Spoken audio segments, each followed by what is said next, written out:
What do I get when I step up to Tatsu? So Tatsu, that's a great question. Here is Tatsu. Looks like we almost like we set that up, wasn't it? Yeah, exactly. It's like our black label, if you will. Mm-hmm. It's in a league of its own. This product is by far, hands down, the best fluorocarbon fishing line you can get in the market. And I say that wholeheartedly and honestly because I've heard so many testimonies about it. So many people are just like, once they try it, they don't want anything else. I know. I have pros tell me that they can cast further with it. They tell me that it lasts longer. And they feel that it's stronger. But the difference between Tatsu and the other products is the fact that we feature double structure fluorocarbon, or DSF. And we use this in a lot of our saltwater leader materials. But this is the only product in the freshwater lineup, main line, that we use it for. And what I'm going to show you on the back is this diagram here, which is to illustrate that the double structure fluorocarbon is two resins that are extruded at the same time into a single piece of line. So it's not a line like my arm here with a coating on top of it, a copolymer line. It's extruded as one. And we're the only people in the fishing world, fishing industry, that produces line that can do this process. So what you get is, in essence, a core, so to speak, that is very hard, that gives you the tensile strength, but the outer shell is a little softer, that allows for a better knot tying, knot strength, and also allows for better casting. So you get a line that's blended, and it's really the best of all the characteristics and traits that you'd want and desire in a fishing line into one piece. Now, this line isn't for everybody because it's expensive, but it's roughly $29.99 to $64.99. And then this year at ICAST, we released it in 17-pound and also 22-pound test. So we've kind of got some niche line class sizes there. It's interesting. I had never used that line until I got some last year, and I bought it because you told me it cast better, and I put it on a great big loose rod that I use for my my Alabama rig. And I literally thought until today it was thinner diameter. I thought that's why it casts better, but it's the same diameter. It's just everything else about the line that makes it cast better. Because I told you when I got that I was ruined, because I've never experienced that big a difference in line, and it's expensive. I can't use it every day. I think I'm on a step after this conversation from InvizX to a BrazeX. But, I got two little boys in the house, so I can guarantee you when they start ruining bait cast reels every fifth cast, I'll be buying basics too, because, we got a ton of people out there high school fishing. Why not give them that line? Certainly the red label right now, but when that becomes available, give them that line, because I don't know what the life expectancy of a line on a bait casting reel is for a 12-year-old, but I don't think it's much longer than the 6 pitches an average baseball lasts in Major League Baseball. So, and you got to think about the pricing. So speaking of what ruins line, you and I talked about this beforehand. I didn't know this. So you told me mono typically stretches 30 to 35%. That's correct. And fluorocarbon is 10 to 20%. That's correct. Right. And I ask you, I have a lot of buddies who believe that if you get a football jig hung up and you pull and pull and pull till you break that line, that you've now taken all the stretch out of that line and it'll break easier. Is there anything to prove that is or isn't true? No. In fact, there are people that will buy brand new fluorocarbon and stretch it out. Mm-hmm. Yeah, trying to get any of the memory out of it. Yeah, they'll purposely stretch it out. I remember the day when you would get a brand new roll of monofilament and you'd get 50 yards out and you'd walk to 90 yards to get the stretch out of it, right? It just keep stretching and stretching and stretching. So yeah. Yeah. Yeah. But I've never stretched with Fluorocarbon, fluorocarbon because of this. yeah, fluorocarbon is very, very tough. And, there's several things that often get overlooked and we get asked a lot about. One of the things is UV light doesn't damage it like it would a nylon monofilament fishing line.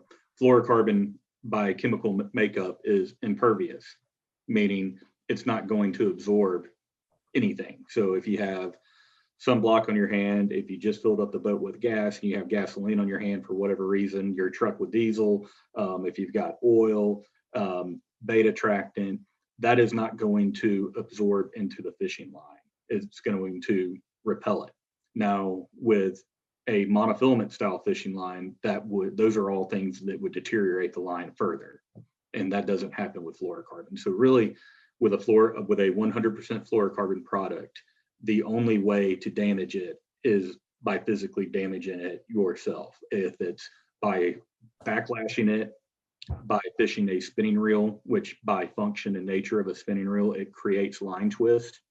By getting it hung up on rock or backlashing it, dock cables, trees, zebra mussels, you have to physically damage the line itself. So again, and you just said it, but I want to reiterate it because most of us redneck fishermen believe that the only way to store fluorocarbon fishing line is in the refrigerator in the dark. And I think that just stems from the days of monofilament. Okay. I store my fishing line in the garage and I have no problems with it. I do know some of our pros that put it in a soft-sided cooler, and I think it's just a mental thing. Yep. I have not seen any scientific evidence that supports the line getting damaged by being out on the boat and it's 115 degrees in Texas. Okay. For the heat to damage it, we would be in a huge global warming situation, or you would have to put it in your oven at over 500 degrees. And I don't think you're going to do that. No, I'm almost certainly. Well, although now you've given me a test I want to check, but I got to find something. The plastic spool would start to melt before the That's right. I don't know if it's going to work. work. Your wife would be upset. Yes, she would probably not be pleased with the smell of that. Yes. So the only double structure line in the fresh, did I say that right? Double structure?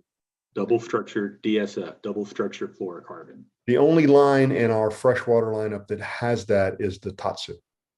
Correct, Tatsu. Okay.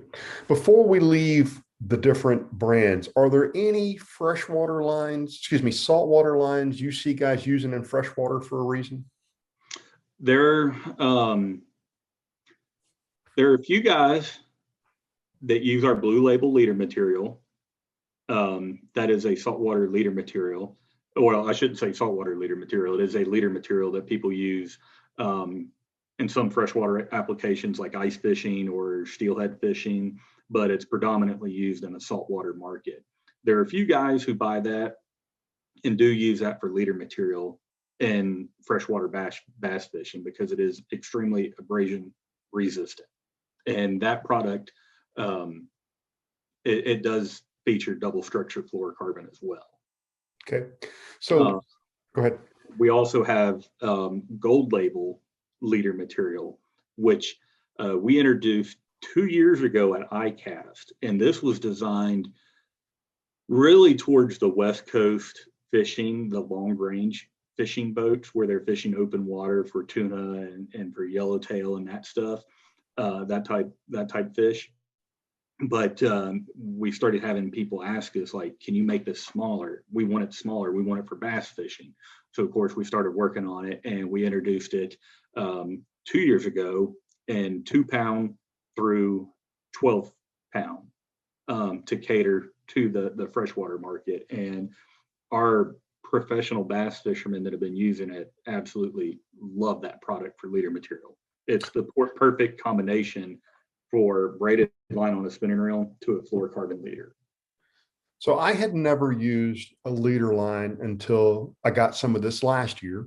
Mm-hmm. And So I do know it's actually 13% thinner in the same line class. So 15-pound, everything else is 0.33 millimeters.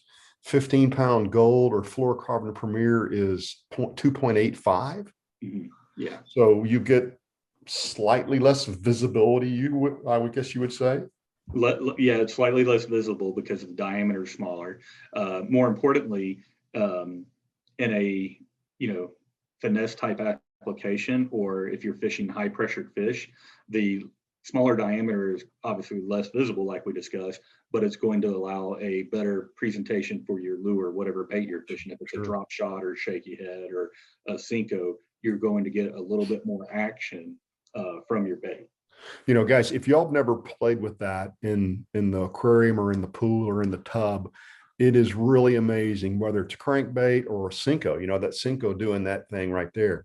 When you drop that line size down, it's amazing how much it changed. It changes the action on some of those lures. So that's good to know. And you say it ties really well to our braids as well. Correct. And, using something of the smaller diameter, something that tournament anglers, professional anglers, they're not afraid to do. They're not afraid to drop down to 6-pound test and fish a bass tournament for $100,000 or $300,000, whatever the case may be. And sometimes you'll find the ones that are doing very well have downsized more so than they typically would, or out of their comfort zone. Yeah, Ben Masubu, who's over on Toledo Bend's, an extremely good deep water fisherman. And I was amazed when he told me how light a line he would drop down to sometimes. And I don't have a comfort level for that because of where I fish, but yeah, I think it really does make a difference, and those fish become either line shy or they want to see that little bit of extra action you get out of that thinner line. So that line, so the difference between gold and premier, other than $4 in a spool. So Premier is actually an IGFA approved line, and Gold Label, that's our newest line, and it comes down in smaller pound tests than Premier. So if you wanted a 6 or an 8-pound test for a drop shot rod, we don't offer that size in Premier, but we do offer it in Gold Label. Got you. Okay. Well, I think I know way more than I did about fluorocarbon line when we started. I think it's really interesting that from a quality control standpoint, Seaguar is the only company that they're owned by the manufacturer of the resin. So they have quality control from the manufacturer of the resin until it's wrapped in a box, right? Correct. So that's pretty cool. Would you come back in the future and talk to us a little bit more, maybe about braided line? Absolutely. Love to.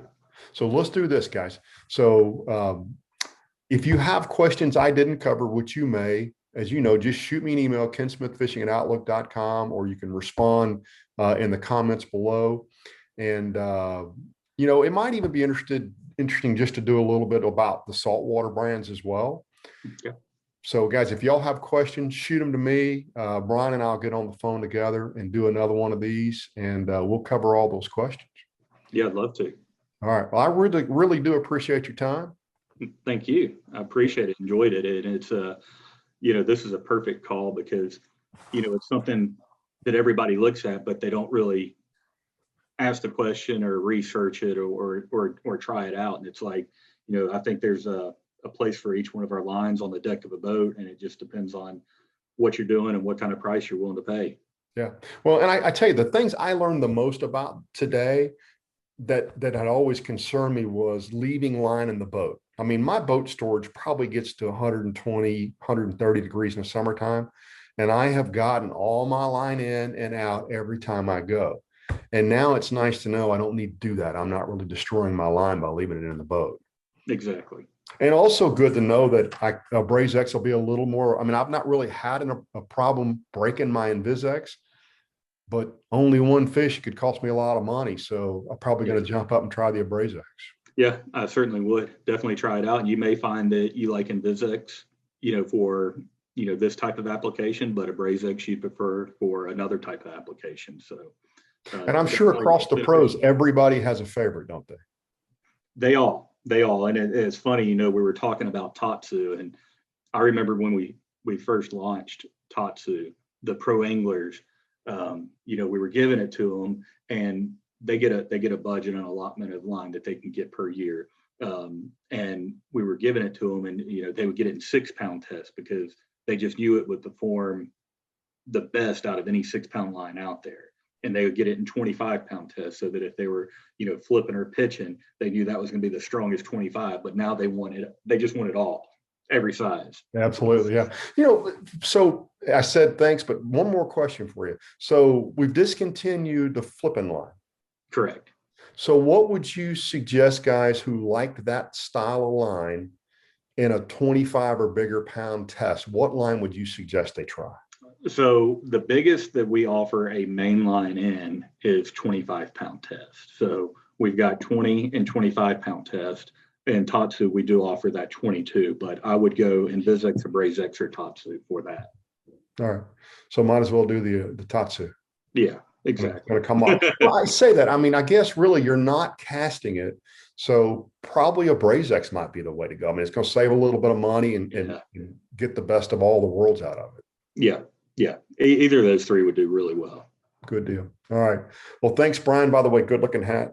Yep. Thank you. Available at Seaguar.com. There you go. A nice pitch stuck in there. Yeah. All right, guys. Thanks for tuning in. I hope you guys enjoyed this. And again, if you have questions, shoot us questions and we'll get them answered, get back together and do another video. Thanks, guys. Thank you. Thanks, man. That was great.